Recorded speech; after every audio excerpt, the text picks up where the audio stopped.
سب کو اریحا کا پیار بھرا آداب۔ ایک سچی کہانی آپ کی سماعتوں کے نام۔ ان دنوں میں 12 سال کی تھی، ہر فکر و غم سے آزاد تھی۔ اسکول سے گھر اور گھر سے اسکول، بس یہی زندگی تھی۔ میں نے 5ویں پاس کی تھی کہ ہمارے خاندان میں ایک دھماکہ خیز واقعہ ہو گیا۔ منجلے ماموں ارشاد نے پہلی بیوی اور 4 بچوں کے ہوتے ہوئے ایک تھیٹر ایکٹریس کی لڑکی چلمن سے شادی کر لی۔ یہ امر سارے خاندان کے لیے افسوسناک تھا، لیکن مجھے اس کی کوئی پرواہ نہیں تھی۔ میں زمانے کے ہر غم سے آزاد تھی کہ نئی ممانی کے دیدار کو بے قرار تھی۔ خاندان والوں کی مخالفت اور بڑی بیوی کے ڈر سے ماموں نے چلمن ممانی کے لیے ہمارے گھر کے قریب ایک مکان لے لیا۔ نئی ممانی کو اکیلا چھوڑنا اب ان کی مجبوری تھی، کیونکہ وہ خاندان نے ان کی دوسری شادی کو اور ان کی بیوی کو قبول نہیں کیا تھا۔ آخر کب تک وہ چلمن کے گھٹنے سے لگے رہتے؟ مرد کو فکر معاش کے لیے تو گھر سے نکلنا ہی پڑتا ہے۔ ممانی کے لیے ایک تو یہ محلہ نیا تھا، دوسرے وہ اکیلے رہنے سے بوکھلا جاتی تھی۔ ماموں سے کہتی کہ گھر پر ہی رہو۔ یہ ایک بڑا مسئلہ تھا ماموں کے لیے۔ اس طرح وہ اپنی پہلی بیوی اور بچوں کے پاس بھی نہیں جا سکتے تھے۔ ایک دن وہ اپنی پہلی بیوی اور بچوں کے پاس گئے تو چلمن بیگم کو ہمارے پاس چھوڑ گئے۔ وہ بظاہر ایک اچھی خاتون لگیں۔ ایک ہی رات میں وہ ہم سے مانوس ہو گئیں۔ ارشاد ماموں ایک دن کا کہہ کر گئے تھے، لیکن 2 دن لگا دیے، کیونکہ ان کی پہلی بیوی دوسرے شہر میں رہتی تھی۔ یہ وقت ان کی نئی نویلی بیگم نے امی سے اور مجھ سے باتیں کر کے گزارا۔ امی سے وہ بار بار کہتی کہ باجی ماں باپ سے رشتہ توڑ کر ان کے پیچھے آ گئی ہوں۔ اب تو آپ سب ہی لوگ میرے لیے اپنے ہیں۔ آپ میرا ساتھ دیں، ورنہ اور میں کہاں جاؤں گی۔ تب ہی امی نے ممانی کو گلے لگا لیا اور کہا تم آج سے مجھے اپنی بہن سمجھو۔ جب کوئی مشکل ہو مجھے بتاؤ گی، میں تمہارا ہر طرح سے ساتھ دوں گی اور خود کو اکیلا مت سمجھو۔ اگلے دن ماموں آئے۔ امی نے کہا کہ کل سے میں ڈیوٹی پر جا رہا ہوں اور چلمن اکیلی رہنے پر تیار نہیں ہے۔ آپ نمی کو اس کے پاس رہنے کے لیے بھیج دیا کریں، اس طرح اس کا بھی دل لگ جائے گا اور اس کا اسکول ویسے بھی ہمارے گھر کے قریب ہے۔ امی نے مجھے ماموں کے ہمراہ بھیج دیا۔ چلمن ممانی خوش ہو گئیں، اچھے طریقے سے مجھے خوش آمدید کہا۔ اب وہ سارا دن مجھ سے مزے کی باتیں کرتی رہیں۔ ماموں کام پر چلے جاتے اور ہم خوش گپیوں میں سارا دن لگے رہتے۔ میری اسکول سے چھٹیاں تھیں تو ہم کو باتیں کرنے کا بہت وقت ملتا تھا۔ ہم مل کر کچن سنبھالتے اور کھانا پکاتے۔ ممانی اپنے بچپن کے قصے سناتی اور میرے ساتھ اچھا وقت گزارنے کی کوشش کرتی۔ اسکول کھلے تو پڑھائی کا مسئلہ درپیش ہوا۔ مجھے اکثر حساب کے سوال سمجھ نہیں آتے تھے۔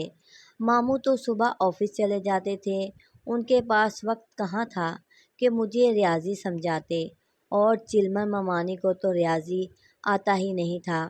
البتہ انہوں نے اس مسئلے کا یہ حل نکالا کہ مجھے پڑوس میں ٹیوشن لگوا دی اور میں ثنا باجی سے پڑھنے ان کے پاس جانے لگی۔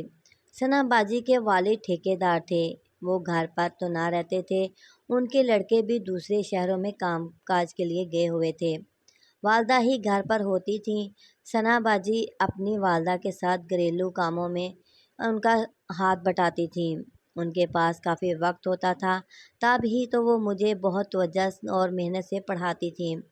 ایک دن جب میں پڑھ چکی اور گھر جانے لگی، باجی نے کہا ٹھہرو نمی، ابھی مت جاؤ، آؤ چھت پر چلتے ہیں، دیکھو تو کتنا اچھا اور سہانا موسم ہے، ٹھنڈی ہوا چل رہی ہے۔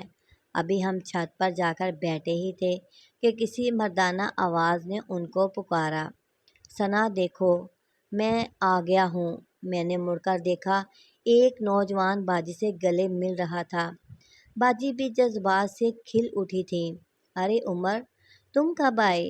وہ خوش ہو کر بولی۔ میں حیرت سے ان کو دیکھ رہی تھی۔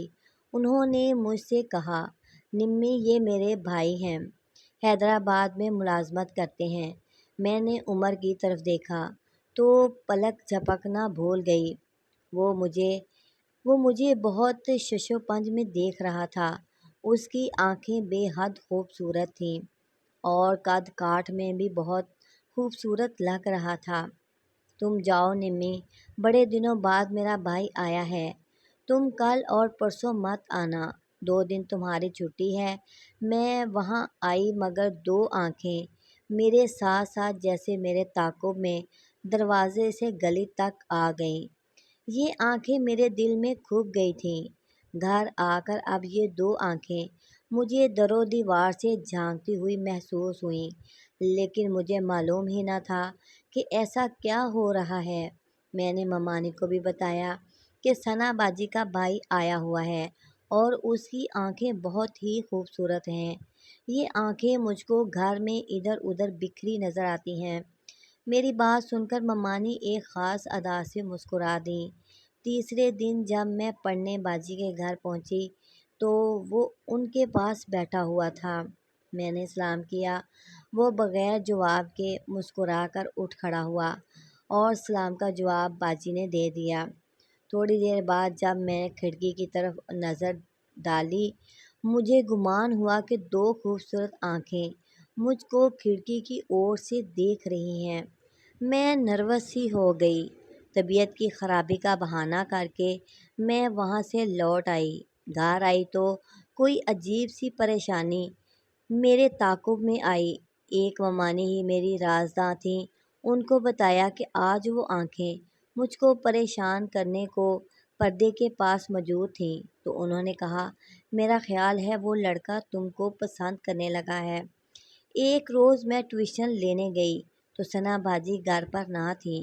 کچھ دیر میں ان کی امی کے پاس بیٹھی باتیں کرتی رہی اور گھر آنے لگی تو عمر نے کہا، آؤ میں تم کو پڑھا دوں۔ کیوں آج پڑھائی کا حرج کرتی ہو؟ اور تمہارے ایگزام بھی آنے والے ہیں۔ میں نے آنٹی کی طرف دیکھا۔ وہ بولی، ہاں ہاں بیٹی پڑھ لو۔ میں پڑھنے کو بیٹھ گئی۔ اس نے مجھے زیادہ سے زیادہ سوال سمجھانے کی کوشش کی۔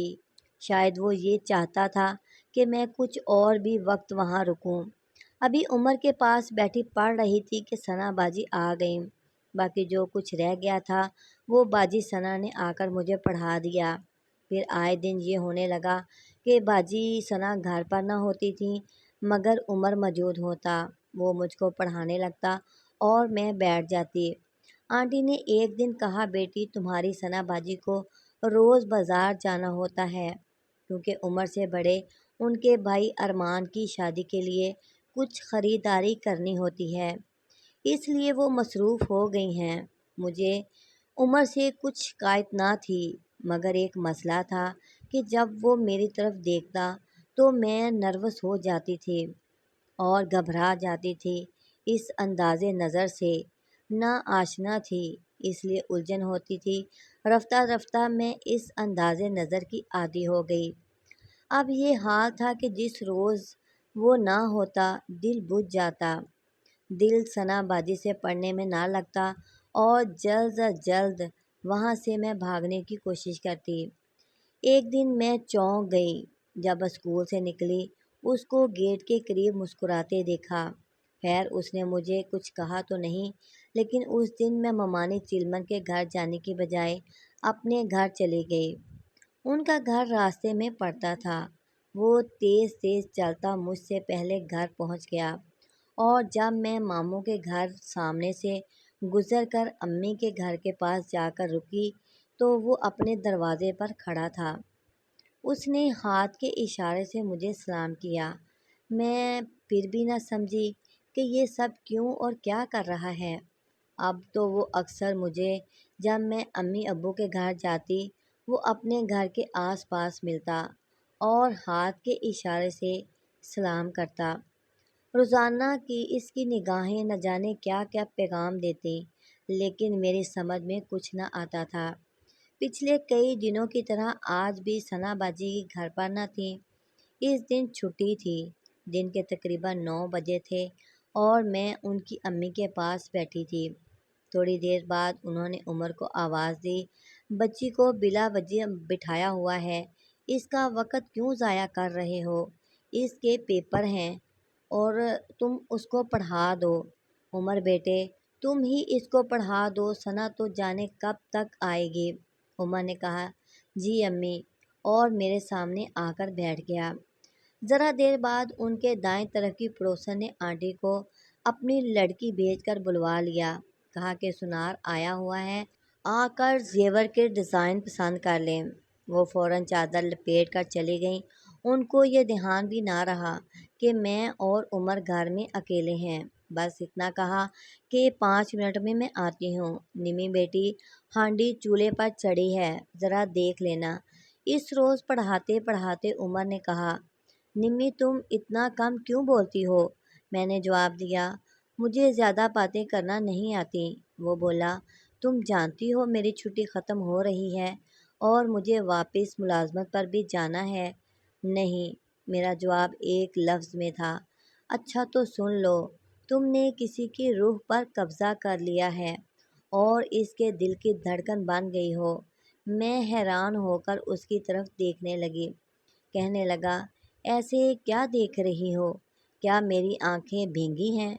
نہیں تو۔ میں نروس ہو کر میرے لبوں سے یہ الفاظ بے ساختہ ادا ہو گئے، آپ بھینگے تو نہیں، آپ کی آنکھیں تو بہت خوبصورت ہیں۔ اچھا، خوبصورت ہیں میری آنکھیں؟ کیا تم خوبصورت کا مطلب جانتی ہو؟ نہیں نہیں، میں نے دونوں جواب اکٹھے دے دیے اور کہا، تم بہت معصوم ہو نمی، تمہارا یہ معصوم چہرہ میرے ذہن سے ایک پل کے لیے بھی گم نہیں ہوتا۔ جانتا ہوں تم ابھی بہت چھوٹی ہو، شاید 13 یا 14 سال کی، لیکن محبت عمر نہیں دیکھتی۔ میں 4 ماہ بعد آؤں گا۔ تم سوچ کر رکھنا کہ تم نے میرا انتظار کرنا ہے یا نہیں، تمہیں میری اس بات کا جواب دینا ہوگا۔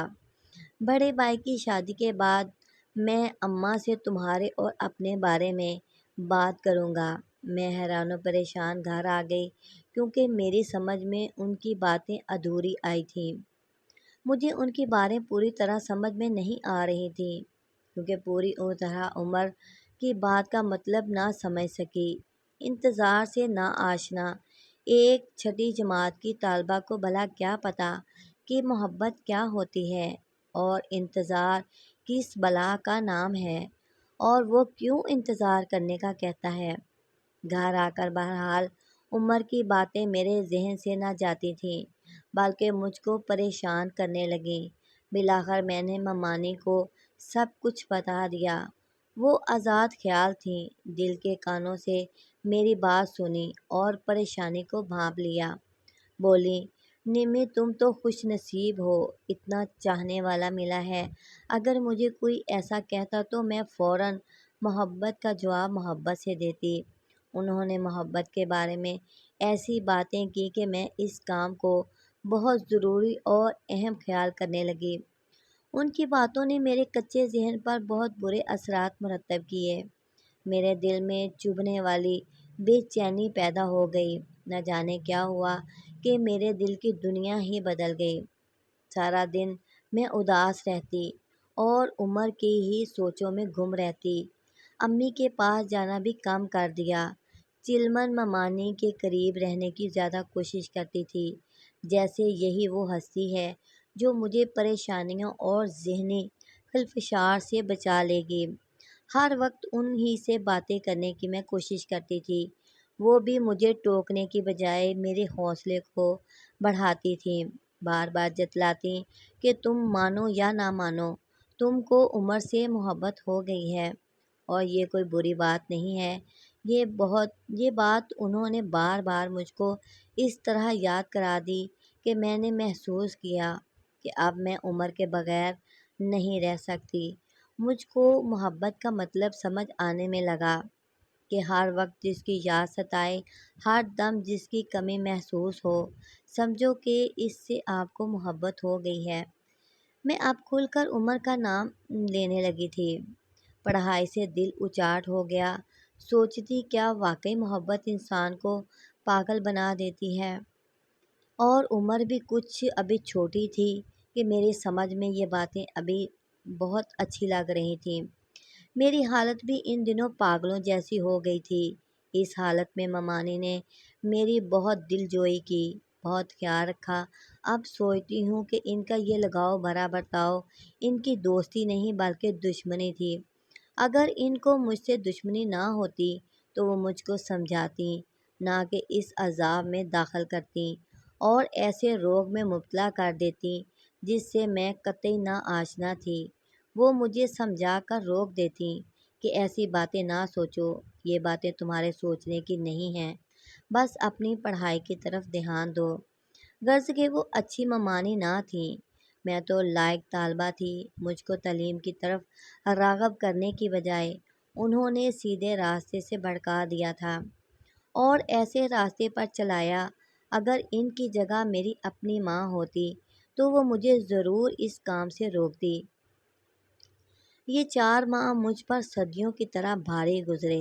بالآخر عمر لوٹ آیا، میرا دل کھل اٹھا، ہر وقت دھڑکنیں تیز رہنے لگیں، ممانی اس کے نام سے چھیڑنے لگیں۔ میں ثنا باجی کے گھر گئی، اس نے میرا ہاتھ تھام لیا اور سوال کا جواب مانگا۔ مجھ سے جواب بن نہ پڑا تو میں رونے لگی۔ مجھ کو روتا دیکھ کر وہ بے قرار ہو گیا، بولا مجھے یقین تھا کہ میری محبت کا طوفان تمہارے دل میں ضرور تباہی مچا دے گا۔ تم نہیں جانتی میں تم سے کتنی محبت کرتا ہوں۔ اب میں ان کے گھر جاتی، کسی نہ کسی بہانے ایک طرف ہٹ جاتا اور مجھے ادھر بلا لیتا۔ ان کے گھر والوں سے چھپ کر ہماری ملاقاتیں ہونے لگیں۔ میں ساری باتیں ممانی کو ضرور بتاتی تھی۔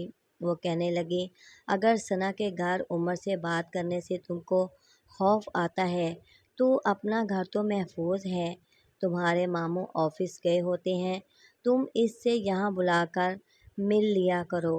لیکن میں دن میں اس کو بلانے سے ڈرتی تھی کیونکہ ہمارے گھر سے بھی لوگ آ جاتے تھے، لہٰذا چلمن ممانی نے یہ حل نکالا کہ میں اس کو رات کو بلایا کروں، جب ماموں ارشاد گہری نیند سو جایا کریں گے یا وہ اپنے پہلے والے گھر میں اپنے بیوی بچوں کے پاس ہوں گے۔ سو ممانی نے خود رات کو اس کو پچھلی طرف سے گیلری میں آنے کو کہا، خود 2-4 منٹ بات کی اور ہمیں دونوں کو تنہا چھوڑ کر چلی گئیں۔ وہ ہمیں مسلسل تنہائی میں ملنے کا موقع دیتی رہیں۔ اس وقت تو میں ان کو اپنا سب سے بڑا محسن سمجھتی تھی کہ جو مجھے اس بات کی شے دے رہی تھی کہ میں اس کے ساتھ اپنی زندگی کے رنگین دن بتا سکوں۔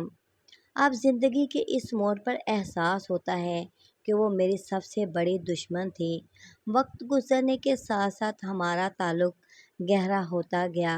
سچ کہتے ہیں کہ ایسا تعلق زیادہ دیر چھپا نہیں رہ سکتا۔ میرے بھائی نے 1-2 بار عمر کو ماموں کے گھر سے نکلتے دیکھا تو انہوں نے ممانی پر شک کیا۔ جب میرے بھائی نے ان سے پوچھا کہ یہ پڑوسی کا لڑکا کیوں تمہارے گھر آتا ہے تو انہوں نے الٹا وار کر دیا اور طوفان کھڑا کر دیا کہ تمہاری اپنی لاڈلی بہن کے یہ کرتوت ہیں اور الزام تم مجھ پر لگا رہے ہو۔ اس بات کو ثابت کرنے کے لیے ممانی نے مجھے گھر پر بلا لیا۔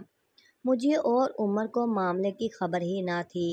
جب عمر مجھ سے ملنے آیا تو بھائیوں کو ممانی نے خبر کر دی۔ وہ تو میرے بارے میں ایسا سوچ بھی نہ سکتے تھے اور نہ ہم ہی سوچ سکتے تھے کہ یہ خاتون ہمیں یوں رسوا کریں گی۔ میرے بھائیوں نے عمر کو پکڑ لیا اور ان کی خوب پٹائی کی اور مجھے بھی بالوں سے گھسیٹتے ہوئے گھر لے آئے اور بہت مارا۔ میں جانتی تھی کہ میری غلطی ہے، مار کھاتی رہی، میرا اسکول جانا بند ہو گیا اور بھائیوں نے امی سے کہا کہ اس کی جلد از جلد شادی کر دو۔ گھر والے تو میرے لیے جلدی میں رشتہ ڈھونڈ رہے تھے اور مجھے عمر کی فکر لگی تھی۔ ایک روز موقع پا کر بڑی مشکل سے میں گھر سے نکل کر اس سے ملنے چلی آئی۔ وہ اپنی بیٹھک میں تھا اور بیرونی دروازہ کھلا تھا۔ میں گلی سے ہی بیٹھک میں چلی گئی لیکن اس نے مجھ سے بات کرنے کی بجائے منہ پھیر لیا۔ وہ میرے بھائیوں سے ڈرا ہوا تھا۔ جب میں نے دوبارہ مخاطب کیا تو بولا، نمی میں تم سے محبت نہیں کرتا۔ وہ میری بول تھی۔ اب تم مجھ سے ملنے کی کبھی کوشش مت کرنا۔ میری شادی میری کزن سے ہو رہی ہے۔ اب تم چلی جاؤ، میری اور اپنی شامت کو مت بلواؤ۔ مجھ کو اس سے ایسے جواب کی توقع نہ تھی۔ دل کو بہت چوٹ لگی، مجھے سخت تکلیف پہنچی، مگر میں کچھ نہ کہہ سکتی تھی۔ روتی ہوئی گھر آ گئی، جس پر سب کچھ قربان کر دیا۔ اس نے جان کے خوف سے مجھ سے منہ موڑ لیا تھا، لیکن یہ اچھا ہی ہوا۔ مجھے سبق تو مل گیا کہ ماں باپ کی عزت کا جنازہ نکال کر میں نے کتنی بڑی غلطی کی تھی۔ گھر میں میری شادی کی تدبیریں ہو رہی تھیں اور مجھے شادی سے کوئی دلچسپی نہ تھی، کیونکہ میرا دل بری طرح ٹوٹ چکا تھا اور میں کسی سے شادی کرنے میں دلچسپی بھی نہیں لے رہی تھی۔ بس مجھے بنا سنوار کر ایک مقبرے میں زندہ دفن کیا جانا تھا۔ دولہا میرے والد کی عمر کا تھا، جس کی بیوی وفات پا چکی تھی۔ والدہ اور والد دیکھتے رہ گئے، اور جن بھائیوں نے اپنی عزت پر آنچ نہ آنے کے خوف سے میری شادی کرائی۔ شادی کے 10 برس بعد میرا شوہر دمے کے مرض سے وفات پا گیا۔ جوانی میں بیوہ ہو گئی۔ شوہر کی کافی جائیداد تھی، مجھے بھی حصہ ملا۔ میں نے دوبارہ شادی نہ کی کہ اب شادی کی خواہش نہ رہی تھی۔ مجھ کو کم سنی میں ایک غلط عورت کے گھر رہنے کی بہت بڑی سزا ملی۔ آج بھی سوچتی ہوں تو میرے رونگٹے کھڑے ہو جاتے ہیں کہ میری اس بربادی میں کس کا قصور تھا۔ میری والدہ کا، جنہوں نے مجھے ایک غیر عورت کے سپرد کیا؟ کیا اس عورت کا، جس نے مجھے اپنی ڈگر پر چلایا اور حفاظت کرنے کی بجائے مجھ کو تہی دامن کر دیا اور رسوا بھی کیا؟ اس طرح کی بہت ہی اچھی کہانیاں دیکھنے کے لیے میرے چینل اریحا کہانیاں کو پلیز سبسکرائب کریں، گھنٹی کے بٹن کو آل پر پریس کر دیں۔